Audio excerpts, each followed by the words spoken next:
Nagbabala ang Commission on Elections o COMELEC sa mga tatakbo sa eleksyon 2025 na maging maingat sa mga sindikatong nasa likod ng poll extortion. Sa pareha ng Super Radyo DCBB, sinabi ni COMELEC Chairman George Garcia na may ilan umanong nagpapakilalang tauhan ng IT Department ng COMELEC at nagpapabay ng hanggang 100 million pesos sa ilang kakandidato kapalit ng pagkapanalo. Na-monitor daw yan sa Luzon at Mindanao.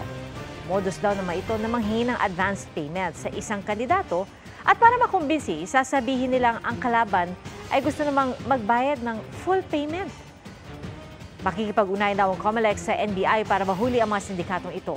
Sinabi rin ng COMELEC na sa March 5 ay idedemo naman nila sa Kongreso ang paggamit ng Miro machines para sa automated elections. Mga kapuso, patuloy na tumutok sa mga balita. Mag-subscribe sa GMA Integrated News sa YouTube.